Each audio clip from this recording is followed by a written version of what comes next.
बिस्मिल्लाहिर्रहमानिर्रहीम अस्सलामुअलैकुम। ਗੰਦਮ ਦੀ ਅੱਛੀ ਪੈਦਾਵਾਰ ਦਾ ਇਨਹਸਾਰ ਕਿਹੜੀਆਂ ਗੱਲਾਂ ਦੇ ਵਿੱਚ ਮੌਜੂਦ ਹੈ? ਐਸਾ ਕੀ ਰਾਜ਼ ਆ ਕਿ ਜਿਹਦੇ ਨਾਲ ਸਾਡੀ ਗੰਦਮ ਦੀ ਪੈਦਾਵਾਰ ਜਿਹੜੀ ਹੈ ਨਾ ਉਹ ਵੱਧ ਸਕਦੀ ਹੈ? ਦੇਖੋ, ਬਿਜਾਈ ਵੇਲੇ ਅਸੀਂ ਫਾਸਫੋਰਸ ਇਸਤੇਮਾਲ ਕੀਤੀ, ਫਿਰ ਅਸੀਂ ਪਹਿਲਾ ਪਾਣੀ ਲਾਇਆ, ਅਸੀਂ ਯੂਰੀਆ ਦਾ ਸੋਰਸ ਇਸਤੇਮਾਲ ਕੀਤਾ। ਜਦੋਂ 25-30 ਦਿਨ 'ਤੇ ਚਲੀ ਗਈ, ਅਸੀਂ ਜ਼ਿੰਕ ਦਾ ਇਸਤੇਮਾਲ ਕੀਤਾ।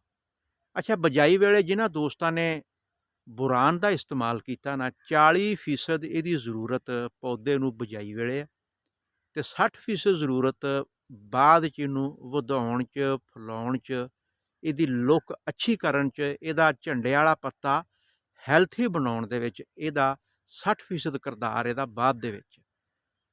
ਅੱਛਾ, ਬਿਜਾਈ ਵੇਲੇ ਜਿਹਨਾਂ ਦੋਸਤਾਂ ਨੇ ਇਸਤੇਮਾਲ ਕਰ ਲਿਆ, ਉਹਨਾਂ ਦੀ ਇਹ ਰੰਗਤ ਆ, ਲੁੱਕ ਬਹੁਤ ਪਿਆਰੀ ਹੈ ਗੰਦਮ ਦੀ, ਔਰ ਮਾਸ਼ਾਅੱਲਾ ਹੈਲਥੀ ਆ। ਝੰਡੇ ਵਾਲਾ ਪੱਤਾ ਜਿਹੜਾ ਨਾ ਉਹ ਦੱਸੇਗਾ ਕਿ ਮੈਂ ਝੰਡੇ ਵਾਲਾ ਪੱਤਾ ਹਾਂ, ਅਤੇ ਜਿਹਦਾ ਝੰਡੇ ਵਾਲਾ ਪੱਤਾ ਬਿਹਤਰ ਹੋਇਆ, ਉਹਦਾ ਸਿੱਟਾ ਮਜ਼ਬੂਤ, ਦਾਣੇ ਮਜ਼ਬੂਤ।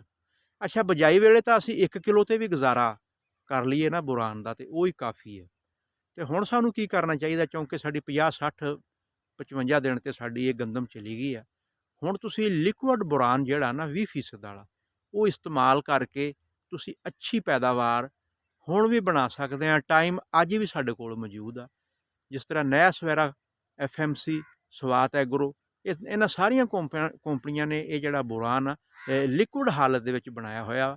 250 ml ਫੀ ਏਕੜ 100 ਤੋਂ 120 ਲੀਟਰ ਪਾਣੀ ਦਾ ਮਹਿਲੂਲ ਤਿਆਰ ਕਰਕੇ ਇਹ ਟਾਈਮ ਆ ਹੁਣ ਇਹਦਾ ਤੁਸੀਂ ਨਾ ਐਜ਼ ਏ ਫੋਲੀਅਰ ਸਪਰੇ ਕਰੋ। ਇਨਸ਼ਾਅੱਲਾ ਅੱਛੀ ਔਰ ਬਿਹਤਰ ਫਸਲ ਹੋ ਜਾਏਗੀ, ਲੁੱਕ ਬਹੁਤ ਪਿਆਰੀ ਹੋ ਜਾਏਗੀ, ਔਰ ਪੈਦਾਵਾਰ ਦੇ ਵਿੱਚ ਇੱਕ ਅੱਛਾ ਮੌਸਰ ਸਾਬਤ ਹੋਊਗਾ।